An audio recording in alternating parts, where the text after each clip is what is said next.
시청자 여러분 안녕하십니까? 뉴스타트 3부 시작합니다. 경주 에이펙 정상회의와 주요 양자회담 등 이재명 대통령의 숨가빴던 외교 일정이 싱가포르 총리와의 회담을 끝으로 마무리됐습니다. 한미 관세 협상 타결과 대중관계 복원 물고 등 적지 않은 성과를 냈지만 남은 과제 역시 만만치 않다는 분석입니다. 강진원 기자의 보도입니다. 이재명 대통령이 경주 에이펙 정상회의를 계기로 공식 방한한 로렌스 웡 싱가포르 총리를 서울에서 또 만났습니다. 수교 50주년을 맞은 두 나라 관계를 전략적 동반자 관계로 격상하기로 뜻을 모았습니다. 글로벌 도전 과제 앞에서 양국 간의 전략적 협력이 중요하다는 데 의견을 모았습니다. 아세안 정상회의를 시작으로 경주 에이펙과 미중일 정상과의 연쇄 회담까지 숨돌릴 틈 없던 외교 일정이 마침표를 찍은 겁니다. 이른바 정상외교 슈퍼위크 기간, 이 대통령은 적잖은 성과를 거뒀다는 게 대체적인 평가입니다. 지난 7월 말 큰 틀의 합의 이후 교착 상태이던 한미 관세 협상을 트럼프 미국 대통령과의 두 번째 정상회담에서 극적으로 매듭 지은 게 우선 꼽힙니다. 연간 200억 불 한도 내에서 사업 진척 정도에 따라 달러를 투자하기 때문에 우리 외환 시장이 감내할 수 있는 범위 내에 있으며 안보 분야 수건이던 핵 추진 잠수함 도입에 대해 트럼프 대통령의 동의를 얻어낸 것도 결실입니다. 박근혜 정부 시절인 지난 2016년 미국의 고고도 미사일 방어 체계 사드가 국내에 배치된 이후 급냉한 한중 관계를 복원하는 계기를 마련한 것과 为中韩两国繁荣昌盛、人民幸福美满，为李在明总统和在座的各位朋友的健康干杯。 극우 성향으로 불리는 일본의 신임 총리와 미래지향적 한일 관계를 계속 만들어가기로 한 것 또한 정상 외교의 수확물입니다. 日韓は互いにとって重要な隣国でございます。今の、戦略環境の下、日韓関係、それから日韓米、連携の重要性というのは一層増していると考えています。 전 세계의 시선이 쏠린 글로벌 빅2. 트럼프 대통령과 시진핑 주석의 무역 담판이 한국에서 이루어진 건 가교 국가의 실현 가능성을 보여줬습니다. 물론 풀어야 할 숙제가 없는 건 아닙니다.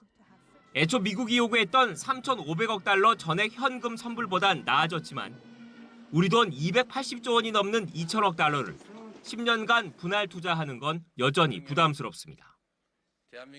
특히 돈을 댄 우리와 투자받은 미국이 원리금 상환전까지 수익을 절반씩 나누기로 한 건 아쉬운 대목일 수밖에 없습니다. 소통의 물꼬를 트긴 했지만 중국이 한한령을 풀고 한반도 비핵화 등을 위한 건설적 역할에 나서도록 하는 것과 과거사 문제에 대해 보다 진심 어린 사과를 일본 정부에서 받아내는 것 역시 넘어야 할 산입니다. YTN 강준원입니다. 이재명 대통령과 로렌스 웡 싱가포르 총리의 정상회담에선 제주도산 소고기와 돼지고기의 싱가포르 수출이 처음으로 합의됐습니다. 이 대통령은 어제 정상회담 결과를 설명하는 공동 언론 발표에서 싱가포르의 검역은 엄격하기로 유명하다며 의미를 부여했습니다. 한 싱가포르 정상회담에서는 또 방산기술 공동연구 등 안보 분야 협력 확대와 온라인 스캠 같은 초국가 범죄 대응 공조, 한 싱가포르 FTA 등을 통한 교역과 투자 활성화의 뜻을 모았습니다. 앞서 열린 한중 정상회담에서는 한화오션 문제에 대한 생산적인 논의가 있었다고 우리 정부가 발표했었죠. 이와 관련해서 미 백악관도 중국이 조선해운에 대한 보복 조치를 철회하기로 했다고 밝혔습니다. 중국이 한화오션의 미국 자회사에 대해 부과한 제재가 해제될지 주목됩니다. 박영진 기자입니다. 미 백악관은 중국이 자국의 조선업 등을 겨냥한 미국의 무역법 301조 조사에 대한 보복 조치와 해운 기업들에 부과한 제재를 철회하기로 했다고 밝혔습니다. 미중 정상 간 무역 합의 설명 자료에서 밝힌 내용인데 미국도 무역법 301조 조사에 근거해 중국에 시행한 조치를 오는 10일부터 1년간 중단하기로 했습니다. 앞서 중국은 지난 14일 힐리조선소와 한화해운 등 한화오션의 미국 자회사 5곳을 중국의 조직과 개인이 거래 또는 협력할 수 없는 업체로 지정했습니다. 제재 명분은 이들 업체가 미국의 무역법 301조 조사에 협력했다는 것. 韩华海洋株式会社在美相关子公司协助支持美国政府对中国海事物流和造船业开展301调查，并采取措施。 하지만 필리조선소는 트럼프 대통령이 내세우는 마스가 프로젝트의 상징이기 때문에 실제로는 중국이 한미 조선 협력을 견제하는 것 아니냐는 분석이 나왔습니다. 제이미슨 그리어 미 무역대표부 대표도 외국 기업들이 미국 조선업에 투자하는 것을 막으려는 경제적 강압이자 보복 행위라고 비판하기도 했습니다. 여기에 한국이 핵 추진 잠수함을 필리조선소에서 건조할 것이라는 트럼프 대통령의 언급은 한화 오션에 대한 중국의 제재를 당장 풀기 어려울 것이란 우려를 더했습니다.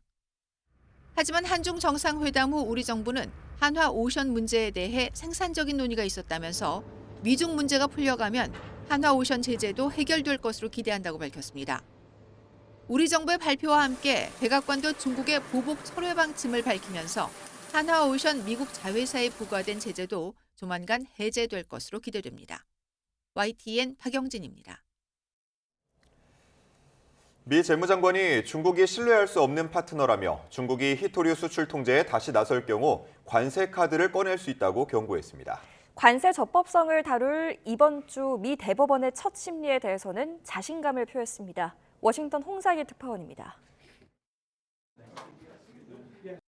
스콧 베선트 미 재무장관은 중국이 히토류 시장을 장악한 뒤 수출 통제 위협을 반복해왔다며 신뢰할 수 없는 상대라고 잘라 말했습니다. It's never been addressed with these rare earths, the rare earth magnets. The Chinese have cornered the market, and unfortunately, at times, they proved to be unreliable partner. 중국이 다시 히토류 수출 통제에 나설 경우 미국도 대응할 수 있는 수단이 많다면서 다시 관세 부과에 나설 것임을 시사했습니다. 앞으로 1, 2년 동안 초고속으로 공급망을 재편해 중국 의존도를 줄이겠다는 계획도 내놨습니다. 현지 시간 5일 관세 적법성에 대한 미 연방대법원의 첫 심리에 대해서도 자신감을 보였습니다. 지난달 초 중국의 히토류 수출 통제 발표와 펜타닐 미국 유입은 명백한 비상사태였다며 관세 부과가 적법했다고 주장했습니다. 트럼프 대통령이 지난 4월 대규모 무역 적자로 국가 비상사태를 선포하고 국제비상경제권한법에 근거해 상호 관세를 부과한 건 당연한 조치라는 겁니다. I'm quite optimistic that they were going to try to control those, and the president was able to push back using his IEEPA powers. If that's not use of an emergency power, at an emergency time, I don't know what is. 워싱턴 포스트와 ABC 뉴스의 최근 여론조사에서 트럼프 대통령의 관세 정책에 대한 지지율은 33%로 지지하지 않는다는 응답이 65%에 달했습니다. 트럼프 대통령의 국정 지지율 41%보다도 8%포인트 낮은 수치로 관세가 결국 미국 소비자들의 몫이 될 거란 우려가 커지고 있는 것으로 보입니다. 워싱턴에서 YTN 홍상입니다. 트럼프 행정부가 전방위 관세 전쟁을 벌이면서 과거 미국과 뜻을 같이 했던 동맹국들은 미국에 대한 경계심을 높이고 있습니다. 미국인들도 관세로 인해 1년 전보다 추수감사절과 크리스마스 연휴 때 1인당 19만 원씩 오른 선물 비용을 감내해야 하는 것으로 나타났습니다. 뉴욕에서 이승윤 특파원입니다. 경주 에이펙 정상회의를 계기로 만난 미국의 최대 우방국인 캐나다와 미국의 최대 경쟁국인 중국 정상. 트럼프 대통령의 관세 정책으로 대미 관계가 악화하자 캐나다는 관세로 신음하던 중국에 손을 내밀었습니다. 수출의 75%를 차지하는 미국 의존도를 낮추기 위해 무역 다변화에 나선 겁니다. We all know the United States is changing its trading relationship with Canada, but it's changing all of its trading relationships. 트럼프 행정부의 관세 전쟁 이후 경계심을 높인 동맹국은 캐나다뿐만이 아닙니다. 관세를 피해 미국의 공장을 짓던 중 발생한 조지아주 구금 사태 이후 한국 기업들도 조심스러워졌습니다. 워싱턴 포스트는 한국 대형 IT 기업이 미국 진출을 접었고 2곳 이상은 미국 투자 계획을 철회했으며 4곳 이상은 투자를 보류했다고 전했습니다. 미국을 위대하게 만들겠다던 관세는 미국인도 행복하게 만들지는 않은 것으로 나타났습니다. 관세로 인해 미국인들이 추수감사절과 크리스마스 등 연말에 지출하는 선물 비용이 1년 전보다 1인당 19만 원씩 더 늘어난 것으로 집계됐기 때문입니다. 미국 CNBC는 온라인 대출업체 랜딩트리 추산 결과 관세로 미국 소비자와 소매업체의 비용 부담이 59조 원 늘어났다며 이같이 전했습니다. 전문가들은 관세가 물가에 미치는 악영향이 드러난 것이 연방준비제도가 12월 금리 인하를 확신하지 못하는 이유 중 하나로 보고 있습니다. 뉴욕에서 YTN 이승윤입니다.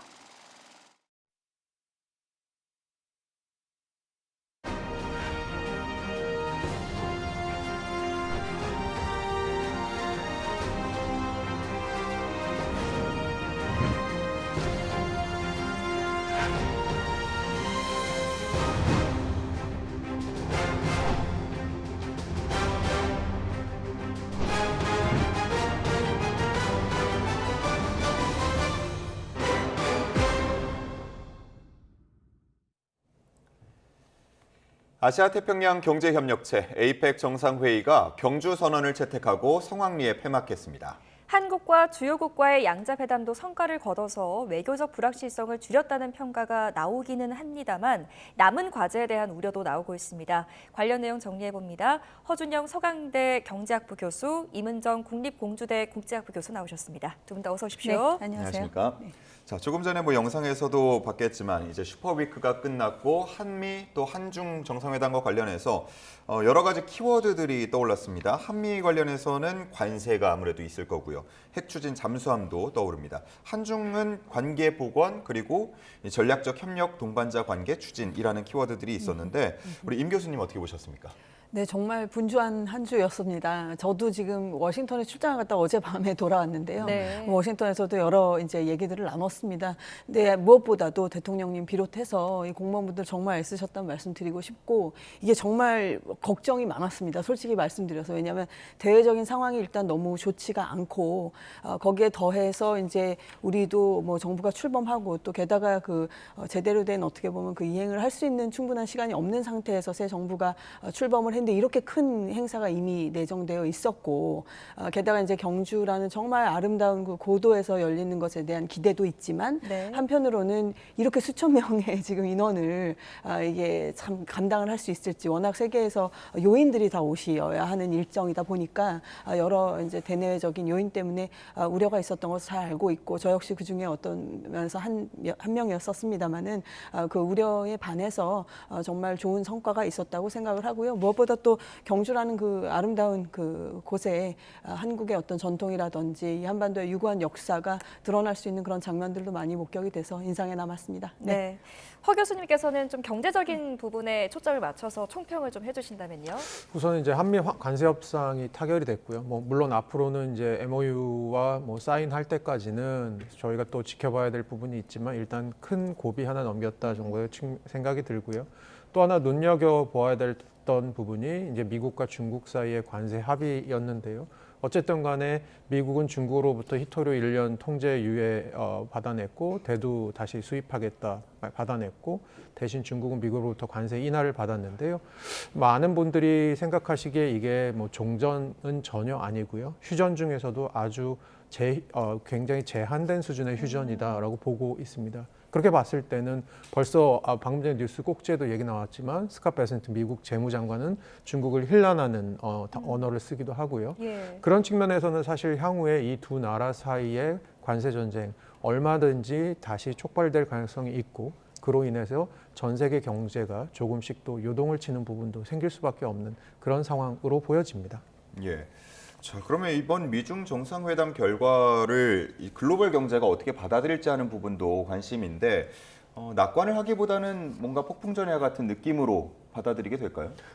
아마 이 정도의 합의가 나올 것이다. 이 정도라고 제가 말씀드리는 부분은 양국 간에 주고받을 게 우선 많지 않은 상황이고 중국은 나름대로 미국보다 시간은 미국 편이 아닐 가능성이 좀 더 크다. 여러 가지 이유가 있겠죠. 미국은 4년마다 선거를 통해서 대통령을 뽑아야 하지만 중국은 공산당의 가장 높은 자리에 있는 사람이 주석을 맡게 되고 그리고 그 체제라는 것이 지금 시진핑이 2027년에 4연임까지도 갈 수 있다라고 하는 얘기가 나오는 상황인지만큼 어떻게 보면 정치 체제 측면에서 그리고 경제 체제도 사실은 중국은 최근 들어서 미국 비중을 많이 줄였고 대신 수출에 있어서는 글로벌 사우스라고 하는 아세안 국가들이나 EU의 비중을 좀 늘리고 그리고 미국 수출 좀 안 되는 부분이 있으면 중국 내수 부양으로 좀 버텨보지 뭐 이렇게 하는 부분이 있기 때문에 중국은 생각보다 버티기 모드로 갈 거고요. 그렇게 봤을 때는 미국 입장에서는 중국을 제재할 수 있는 카드가 아주 제한적인 상황이다. 이렇게 봤을 때는 어떻게 보면 이 두 나라 사이의 갈등 관계 같은 것들은 언제든지 다시 불거질 수 있을 것 같거든요.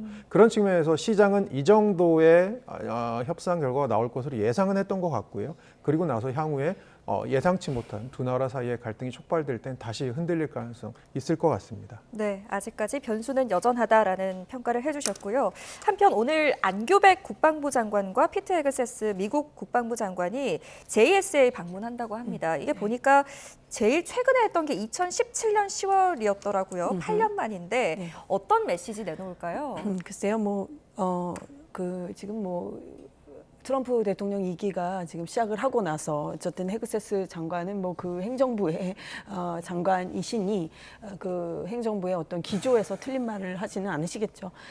이 행정부의 기조라고 한다면은 글쎄요, 여러 가지 복합적인 측면이 있습니다. 일단 1기 때와 어떤 면에서 근본적으로 바뀐 측면도 있다라고 한다면 지금 당장 저희가 국방부로 편의상 지금 얘기를 하고 있지만은 이름 자체를 지금 디파트먼트 오브 워로 바꿨습니다. 그 전쟁부라고 좀 번역을 하기가 좀 무서운 이름으로 됐는데 이런 지금 흐름이라고 하는 것은 결정적인 것은 역시나 우크라이나 전쟁이라고 봅니다. 물론 중동 사태가 계속 지지부진한 측면도 없지 않지만은 가장 근본적으로는 러시아라고 하는 핵을 가졌을 뿐만이 아니라 유엔의 안보리의 상임이사국이라고 하는 나라가 전쟁을 일으켰기 때문에 이거는 굉장히 근본적으로 전후 2차 세계대전 이후에 지켜왔던 여러 질서나 규범이 근본에서부터 흔들리는 그런 일이었고 지금까지도 그것이 이어지고 있습니다. 게다가 이 현대전이라고 하는 것은 이 우크라이나 전쟁이 전형적으로 그것을 지금 보여주고 있는데 기존에 우리가 과거에 생각하는 그 전쟁하고는 전혀 지금 양상이 다릅니다. 네. 너무나 많은 것들이 묶여 있기 때문에 서로 얽혀 있고 그래서 지금 미국도 어떻게 보면 디펜스 포워드라는 표현을 쓰지 않습니까? 이렇게 방어지만 전향적으로 어떻게 보면 치고 나간다는 그런 의미를 담고 있는데 그런 맥락에서 지금 디파트먼트 오브 워 이런 지금 얘기들이 나오는 거거든요. 근데 헤그세스 장관이 지금 이제 그 아세안 쪽 미팅이 있어서 동남아시아에 있으시다가 이제 일로 넘어오는데 글쎄요 이제 JSA를 방문하는 것 자체는 그거 자체가 상징적이고 북한에 전달하고 싶은 어떤 메시지가 분명히 있겠죠. 그리고 트럼프 대통령도 지속적으로 김정은 위원장과의 본인의 관계라든지 관계를 회복하고 싶어하는 그 뉘앙스와 의지를 내비치고는 있습니다만은 그것이 제가 앞서 말씀드린 전반적인 국제적인 상황이라는 것과 이게 잘 맞물려지지가 않아서 안타깝고 그 부분에 대해서 아무튼 당장 내일 있을 SCM 회의라든지 좀 귀추가 주목이 된다고 그렇게 말씀드리겠습니다. 네. 예. 자, 한미 정상회담 관련해서 이미 알려졌던 관세 협상 말고 핵 추진 잠수함 이야기가 나오면서 굉장히 큰 관심을 모았고 트럼프 대통령도 바로 글을 올렸기 때문에 더 관심을 모을 수밖에 없었는데요. 수건을 해소했다라고 보는 평가들도 있는가 하면 이게 현실적으로 언제 또 어느 기간에 어디서 건조를 할 것인가 하는 부분에 대한 얘기도 많이 나오더라고요.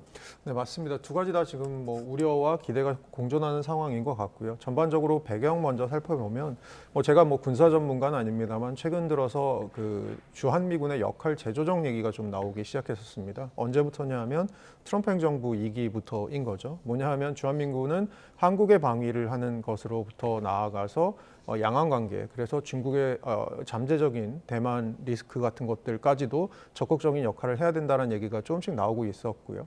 어떻게 보면 이번에 그 우리나라 핵 추진 잠수함에 대한 얘기들도 그 연장선상에서 있는 것이 아닌가 생각합니다. 어쨌든 미국은 최근 들어서 트럼프 2기 행정부의 정책 특징 중에 하나는 국방비나 안보에 있어서 미국에게 너무 의존하지 말고 좀 알아서 좀 해라라고 하는 부분들이고요. 전형적으로 저는 이거 이제 경제적인 측면에서 보면 비용 절감이라는 이슈인 것 같아요. 미국민들이 가지고 있는 불만, 왜 우리가 한국을 지켜줘야 되지? 왜 우리가 우리 돈을 써서 일본을 지켜줘야 되지? 이런 불만들이 있을 수 있거든요. 그런 부분들에 대해서 이제 알아서 하라는 부분들에 대해서 중국 그리고 북한 견제용으로 사실은 이제 대잠 능력 같은 것들이 월등한, 그래서 작전 수행 능력이 월등한 핵 추진 잠수함 같은 것을 한국에 열어준 것이 아닌가라고 생각은 하고요.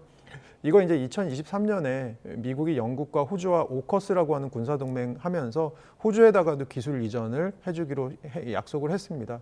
하지만 현재까지 핵 추진 잠수함을 가진 나라는 전 세계에 6개밖에 없고요. 동북아시아에선 중국밖에 없습니다. 그렇게 봤을 때는 우리가 이제 대중 견제 능력을 갖는 것을 아마 원하는 것 같고요. 다만 앵커께서 지적해 주신 대로 이거 기간도 굉장히 오래 걸리고 트럼프 대통령은 이걸 이제 필리 조선소에서 하라고 한 거, 아무래도 필리 조선소가 하나 자회사로서 이번에 대중의 그러니까 중국의 어떤 제재를 맞은 회사여서 보란 듯이 거기서 제조하라고 하긴 했지만 필리 조선소가 가진 도크나 여러 가지 그 제반 시설이 이 잠수함을 구축하기에는 또 보수하고 보완해야 될 게 굉장히 많습니다. 그래서 뭐 향후에 시간이 뭐 5년 이상, 10년까지도 걸릴 수 있다라고 얘기는 하는데 그런 측면에서 이제 디테일의 문제 있을 수 있을 것 같습니다. 네, 미국의 승인이 내려지기는 했지만 현실 가능성까지는 좀 지켜봐야 될 것 같습니다. 어찌됐건 한미 무역 협상은 최종 합의안에 도달을 했습니다, 교수님. 일각에서는 한국이 그래도 일본보다는 선방했다라는 주장을 하기도 하거든요. 공감하십니까?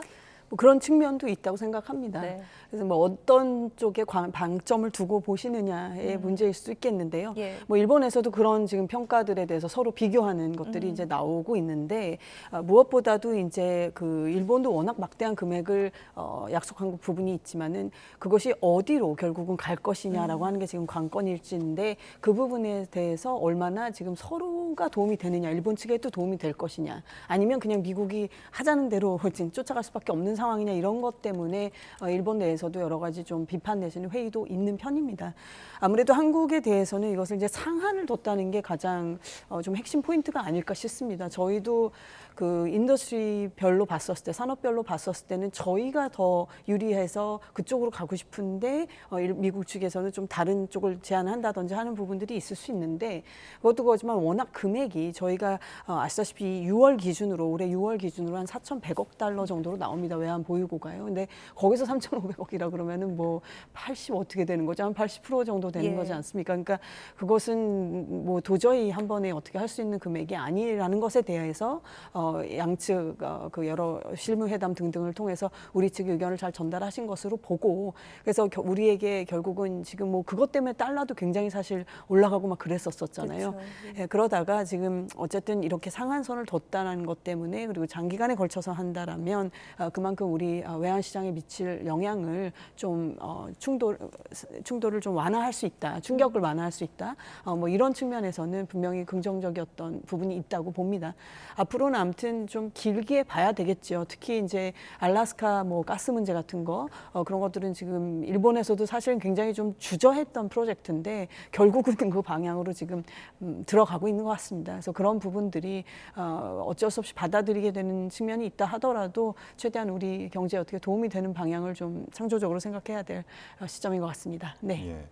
뭐 관세 협상과 관련해서 이제 큰 그림은 나온 것 같은데 반도체 관세율이 아직 명기되지 않은 점, 그리고 대미 투자 펀드의 세부 내용이 뭐 충분히 공개되지 않았다, 이런 지적들도 나오고 있어서요. 이른바 이제 팩트 시트라고 하죠. 구체적인 내용이 담긴 협상안 조만간 나오게 될까요? 네, 아마 팩트시트 지금 김영범 정책실장께서 작성 중이라고 얘기를 하셨고요.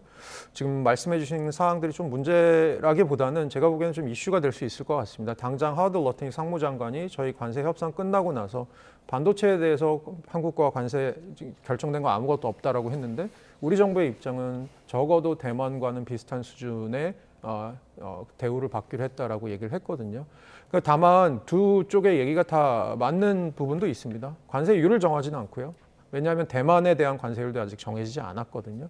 하지만 이제 저희가 이제 경쟁을 하고 있는 여러 가지 입장에서 대만과 비슷한 수준이라는 거는 뭐 어떻게 보면 받아들일 수 있는 정도인 것 같은데, 문제는 이 3,500억 달러 작지 않은 규모의 대미 투자에 대해서 용처가 어디냐라는 것에 대해서는 앞으로 계속해서 논의를 해야 된다라는 얘기입니다. 미국의 그 하워드 러팅 상무장관의 얘기는 현재로서는 말씀 주신 대로 알래스카 LNG라든가 에너지 인프라스트럭처, 그리고 핵심 광물이나 첨단 제조, 인공지능 같은 데다가 이 돈을 넣겠다라고 두루뭉술하게 얘기를 해놓은 상태인데요. 저희 아까 임 교수님 말씀해 주셨지만 알래스카 LNG만 해도 사실은 지금 채산성이 굉장히 떨어집니다. 그런 측면에서는 우리나라가 투자하는 금액이 생각보다는 미국에서 아주 유망한 분야보다는 조금 더 미국 내에서 투자를 꺼리는 분야에 들어가지 않을까. 그렇게 보면 수익률 측면에서도 우리가 조금 위험한 부분이 있지 않을까. 물론 정부는 상업적 합리성을 가지고 투자를 하기로 약정을 했다라고 하면서 조금 그런 부분들에 대해서 시장의 우려를 불식시키려고는 하는 것 같습니다만 이런 부분 아직 남아 있을 것 같고요. 농산물 개방 같은 경우는 하워드 러신 상무장관은 한국이 100% 개방하기로 했다 얘기했지만 저희 한미 FTA 이미 하고 있어서 우리나라의 대미 농산물 개방도가 99%가 넘는 상황입니다. 뭐 그런 것들을 100%라고 불려서 얘기를 한 건지 아니면 추가적으로 미국이 조금 더 정치적으로 필요한 것이 국내 정치용으로 필요한 것이 있을 때 우리나라의 농산물 개방을 요구할지 특히 농산물 같은 경우는 미국의 농업 부분이 워낙 공화당 지지가 강한 부분이어서 이 부분에 또 여론을 달래기 위해서 우리나라를 이용할 수 있다는 가능성 같은 것들도 우리는 염두에 두고 있어야 될 것 같습니다. 네, 어찌됐건 이 관세 협상 이후에 후폭풍 계속되고 있고 어느 정도 혼선이 정리가 될 정도의 팩트시트가 나올지도 좀 기대를 해보도록 하겠습니다. 자, 이번 에이펙 최고 인기 스타는 단연 젠슨 황 대표가 아닐까 싶은데요. 우리나라에 들어올 때 굉장한 선물 보따리를 들고 왔습니다. 26만 장의 최신 그래픽 처리 장치 블랙웰을 한국에 우선적으로 공급하겠다 이런 이야기를 하기도 했는데 이런 결정을 한 이유는 뭐라고 보세요?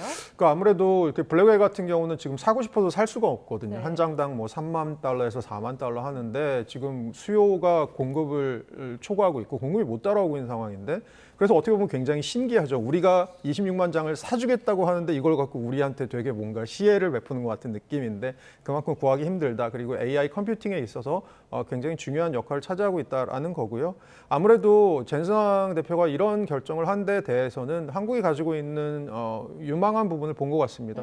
예를 들어서 뭐 김영범 전 첼식장도 얘기를 하셨지만 보통은 제조업을 잘하는 나라와 소프트웨어가 좋은 나라가 서로 이렇게 둘 다 잘하기가 쉽지 않은데 대표적으로 유럽 같은 나라는 제조업은 잘하지만 소프트웨어가 좀 약한 나라다. 근데 한국은 제조업도 잘하고 소프트웨어도 굉장히 잘 하고 있는 나라다. 그런 측면에서는 같이 하고 싶은 부분이 많다. 그리고 젠슨 황 CEO가 최근에 엔비디아에서 하고 있는 아주 큰 사업 중에 하나가 로보틱스를 포함한 피지컬 AI 부분입니다. 결국은 AI라고 하는 머리에다가 몸체를 붙이는 작업을 지금 하고 있는 건데요. 예. 그것을 할 때 한국이 가진 이 인프라나 여러 가지 기술들을 굉장히 잘 유용하게 사용할 수 있겠다. 그래서 좀 같이 하고 싶다. 특히 삼성과 SK 하이닉스 찍어가면서 그렇게 얘기를 하는 거. 그리고 현대자동차가 최근 들어서 로보틱스 분야에 굉장히 열정적으로 하고 있는 부분까지 해서 현대자동차 이렇게까지 저희가 아마 컨소시엄이나 아니면 파트너십에 들어간 것 같습니다.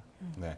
자, 임 교수님, 이번 에이펙에서 보면 K-뷰티, K-컬처, K-푸드 이런 것들이 굉장히 주목을 받았고 실제 정상들의 외교 관계에 있어서도 좀 이렇게 가운데에서 역할을 톡톡히 했던 것 같은데요.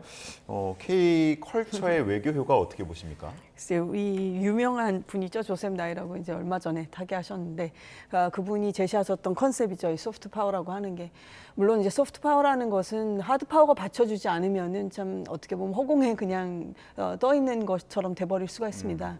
따라서 우리가 이제 K-뷰티, 뭐 K-팝, K-드라마 이런 여러 컨텐츠를 비롯한 그런 어떻게 보면 공격적이지 않은 상품들이 전 세계적으로 인기를 얻고 있지만 그 저변에는 역시나 한국이 잘 사는 나라이면서 강국이라고 하는 것이 있기 때문에 그렇지 않습니까? 우리 인간관계도 그렇잖아요. 저 사람이 굉장히 똑똑하고 뭐 능력이 되고 어떻게 보면 좀 재력도 되고 이런 사람이 하고 있는 거에 대해서는 다 이렇게 좀 호감이 가고 나도 따라해보고 싶고 그런 게 있듯이 그만한 대한민국의 어떤 국제적 위상이라고 하는 것이 이런 소프트 파워를 받쳐줄 만한 하드 파워가 있기 때문에 저는 있다고 생각을 하고 역시 거기에 더하여 우리의 그 유구한 역사죠. 이번에도 경주에서도 저도 여실히 다시 한번 느꼈고 뭐 지금 제가 방금 어제까지 있다 온 워싱턴에서는 그 금관 가지고 굉장히 설왕설래가 많았었습니다마는 그 자체로만 봤었을 때는 그런 것 자체가 지금 그렇게 수천 년에 걸쳐서 가장 지구 이 인류 역사에서 크고 아름다운 금관, 오래된 금관을 갖고 있을 정도의 그런 기술력과 문화력이 있었던 민족이기 때문에 그런 것들을 대내외에 공표할 수 있는 정말 좋은 기회였다고 생각합니다. 네.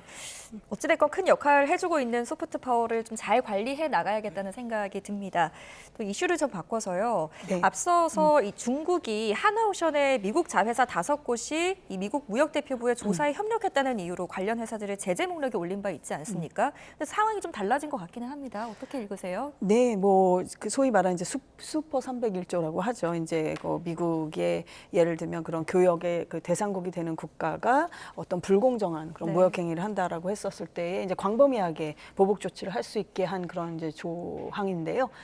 그것에 이제 근거를 두고 이제 중국이 이제 그런 조치를 취한 것에 이제 우리의 기업이지만 미국의 그렇게 법인이 또 있기 때문에 거기에 이제 같이 부분으로서 들어가게 되는 것인데 예. 전반적으로 앞서 저희 말씀들을 오고 갔습니다만은 전반적으로 그 부분을 지금 1년 정도는 휴전을 하는 거잖아요. 그러면서 이제 좀 풀어질 가능성이 있겠습니다만 그럼에도 불구하고 좀 여전히 이제 불안한 부분들이 있죠. 미중 이 관세 전쟁이라고 하는 것이 어떤 식으로 이제 흘러갈 것이냐. 어떤 전문가들은 그런 전망도 하시는 것 같아요. 아마 트럼프는 시간이 정해져 있는 분이니 앞으로 한 3년 동안은 계속 시진핑과 트럼프의 이런 줄다리기라고 하는 것이 주거니 받거니 그냥 이렇다 할 타계가 되는 것이 없이 네. 그렇게 갈 수도 있겠다. 이게 장기전으로 보시는 분들도 있던데 뭐 그런 분석까지 우리가 염두에 두고 본다고 한다면 지금 당장 어떻게 굉장히 긍정적으로 보기에는 또 다소 한계가 있는 부분도 있겠습니다. 그러나 앞서 사실 그 원자력 추진 잠수함 말씀도 나왔습니다만 저는 이번에 대통령께서 사실 이게 저희 에이펙은 사실 경제 협력에 관한 그런 모임이기는 한데 어떻게 보면 좀 느닷없이 이 얘기가 나와서 굉장히 지금 전문가들도 놀랐습니다. 워싱턴에서도 굉장히 놀랐고, 근데 거기서 이제 대통령께서는 연료를 얘기를 하셨기에 저는 이것을 이제 마중물 삼아서 앞으로 이제 이 핵 연료 주기와 관련된 부분 역시 1, 2, 3 협정 쪽으로 가시려고 하는 것도 포석을 두는 그런 어떤 측면이 있겠다라고 해석을 했었는데 아니나 다를까 또 트럼프 대통령은 역시나 그분도 대단한 분이시다 보니까 이걸 필리조선소에서 진짜 이렇게 지금 받아친 상황이란 말이죠. 근데 이 필리조선소가 앞서 허 교수님께서도 말씀하셨지만 이게 뭐 하루 이틀에 될 일도 아니고 예. 참 아무튼 방향이 어쨌든 정해졌다라는 점에서 고무적으로 보고 차분하게 좀 대응을 해야 될 것 같습니다. 네. 하나오션 자회사 제재 문제와 관련해서 또 대통령실에서도 생산적인 논의가 오갔다라는 입장도 표했습니다. 제재가 만약에 해제가 된다 그러면 뭐 조선 방산 시장의 반응은 어떨까요? 그러니까 이거 하나오션 자회사 먼저 이제 말씀을 드리면 이게 제재라는 게 뭐냐면 이 하나오션 자회사들이 중국에 있는 기업들과는 거래 못하게 하겠다는데 지금 거래 안 하고 있습니다. 사실은 이게 실질적인 제재라기보다는요 굉장히 상징적인 제재일 가능성이 있고 우리한테 눈치 챙겨라고 얘기하는 부분이거든요. 예. 그런 측면에서 요거를 조금 풀어준다고 하면 뭐 실질적인 것보다는 제가 생각하기에는 조금 더 우리가 미국하고 지금 마스가라고 하는 조선업 협력을 하고 싶은 것들의 밀착도가 중국의 눈치를 좀 덜 보고 더 갈 수 있다라는 부분 분명히 있을 수 있을 것 같고요. 하지만 그렇다고 우리가 조선에 있어서 대중 수출이 늘 거냐? 사실 중국은 전 세계 조선 선박 수주 1위 국가입니다. 전 세계 선박 수주 작년 기준으로 봤을 때는 거의 4분의 3이 중국입니다. 그렇게 봤을 때는 중국에 우리가 선박을 수출하는 것보다는 오히려 이제 소수의 우리가 중국보다 잘하는 고기술, 고사양 선박들이 있거든요. 친환경 선박 이런 데 있어서 핵심 기술 같은 것들을 중국에 수출을 할 수는 있겠죠. 그런 측면에서는 중국과의 접점도 좀 더 넓어질 부분이 제한적으로 있지 않을까 보고 있습니다. 네, 알겠습니다. 마지막으로 코스피 이야기 좀 해보겠습니다. 요즘 코스피 분위기가 굉장히 좋습니다. 에이펙 효과 때문일까요? 4,100선에서 마감을 했는데 이렇게 훈풍이 부는 분위기, 왜 이런 배경이 있다고 보시고 또 얼마 만에 이런 또 조정 국면이 올지도 좀 궁금합니다. 뭐 생각해 보시면 에이펙 핵심 테마 AI 그러면 AI에 들어가는 반도체 그러면 삼성전자 하이닉스 두 기업만 합쳐도 시총이 코스피 내 3분의 1 이상인데요. 여기다가 현대자동차 아까 말씀드린 것처럼 엔비디아와 더 할 것이 있다. 전반적으로 시총이 큰 기업들이 지금 굉장히 잘 나가고 있는 상황이어서 그리고 에이펙을 계기로 이것들이 더 각광을 받을 것으로 예상되는 게 아마 선반영돼 있지 않나 싶고요. 뭐 이런 랠리는 저는 이제 당분간 조금 더 지속될 것 같긴 하지만 그럼에도 불구하고 최근 들어서 어쨌든 간에 미국발로 AI의 거품론 이런 얘기들이 끊임없이 나오고 있고 연준의 금리 인하 속도에 대해서 지금 굉장히 약간 더뎌질 거라는 얘기들이 나오고 있으니까 이런 상황들을 전반적으로 가시면서 투자를 하시는 게 어떨까라는 생각하고 있습니다. 네. 뭐 연일 최고치를 경신하고 있는 우리 증시다 보니까 오늘도 9시를 기다리는 분들 굉장히 많으실 것 같은데요. 상황 좀 YTN과 함께 지켜봐 주시면 좋을 것 같습니다. 자, 지금까지 이문정 교수 그리고 허준영 교수 두 분과 함께했습니다. 말씀 잘 들었습니다. 네, 감사합니다.